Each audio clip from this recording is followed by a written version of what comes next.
Y'all ain't hear me. They cut my food stamps. I got babies at home that gotta eat. You think I'm just gonna leave my cart here? Hell no. I ain't paying nothing. I'm walking out with it. Try and stop me. Please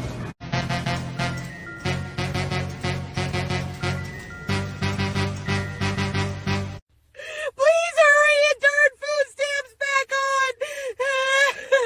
I'm starving and I don't want to get a job. Please hurry if anyone sees this. We need to talk about this.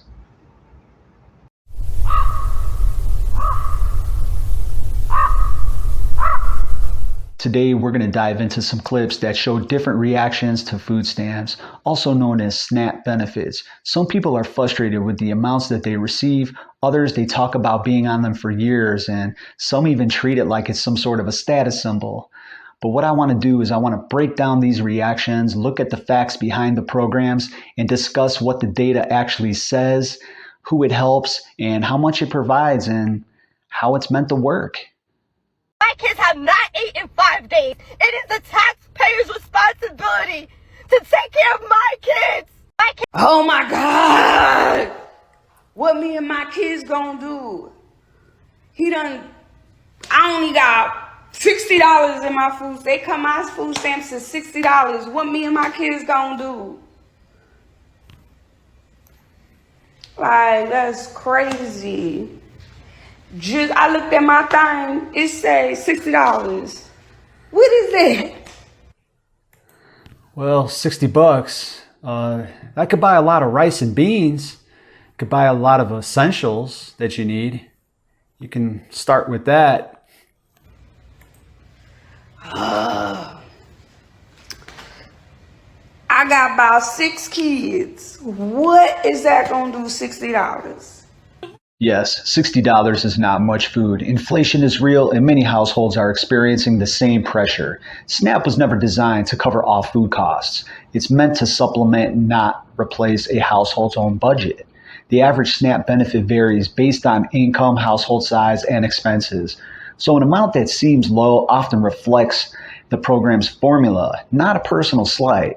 At the same time, frustration alone does not change reality. Public assistance programs have limits and they operate under strict rules and taxpayer funding. You're a lion. I need somebody to. You mean that I'm not gonna get benefits? What the mean? Because what happened? Do you understand that there are people like me who cannot work? Do you understand there are people like me who have kids who cannot eat? Do you understand there are people like me who go hungry the last week of the month just so my kids can't eat? Because SNAP benefits is all. I need somebody to please. He's like. What is with all the language? I hope she doesn't kiss her mother with that mouth. And I can't. What the f gonna do?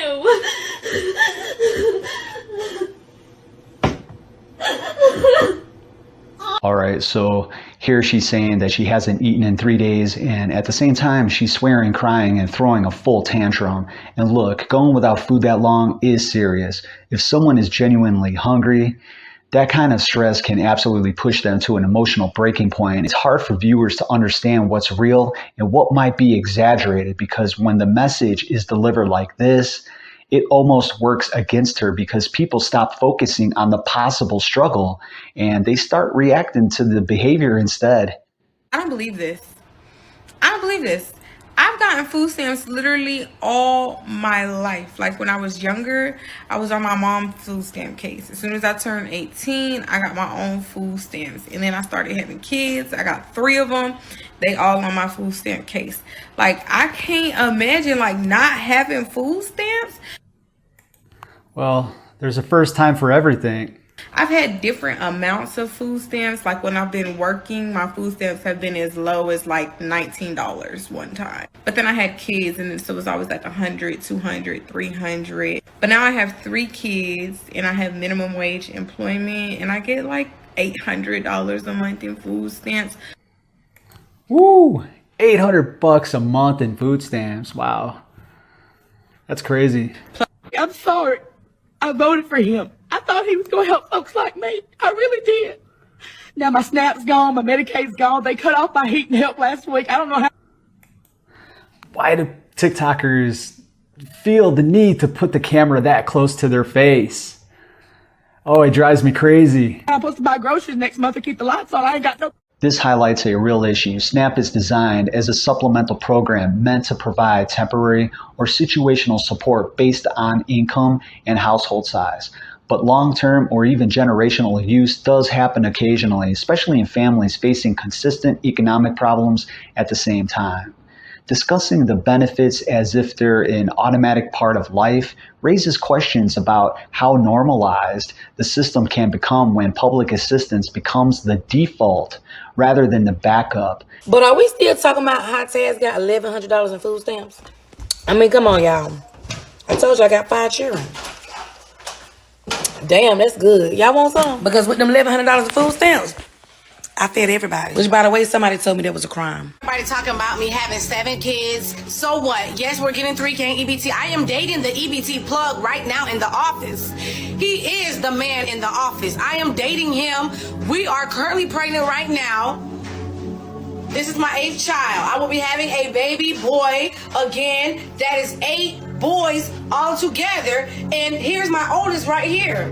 That's my oldest back there. So yes. So here she is bragging about having food stamps and talking about dating the so-called SNAP plug, whatever the hell that is. And honestly, these type of clips puts a spotlight on how easily these programs are misunderstood online.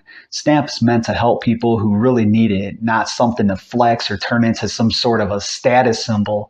At the same time, a lot of this could be exaggerated for attention or humor. People play up on these things on social media all the time, but presenting it in this way can feed into negative stereotypes and make it harder for those who actually rely on assistance to be taken seriously. It's a reminder on how people talk about benefits matters as much as receiving them. This is your responsibility as a taxpayer. I have said this time and time again. If you pay taxes in the States, your taxes go to families like myself, okay? Families like myself that have multiple children. Oh my God. I got kids at home. What am I supposed to do? Starve to death? Man. No, I ain't leaving this here. I said what I said. I'm leaving with it, all of it. Y'all can call the cops if you want to. My husband's in the Uber waiting right outside. You think I'm joking? Ma'am, please. I'm gone. Okay, so let's go ahead and put this into perspective. Supplemental nutrition assistance currently supports roughly around 41.7 million Americans. That's about 1 in 8 people in this country. The average benefit per person is around $187 a month. Even for larger households, the maximum monthly benefit is around $975, and that would be for like a 4-person family. That means when somebody casually lists their past benefit amounts, like this one lady in a clip, $18, $800, as if it's not important, it risks undermining just how limited the support often is, especially given rising food costs and inflation. SNAP was designed to supplement food budgets, not guarantee a full stable income. What I want to know is what you all think in the comments below. Do you think the system is broken? Do we have an entitlement problem? Or is it the system that needs work? Sound off below. I look forward to reading your comments, and I'll see you on the next video. Peace.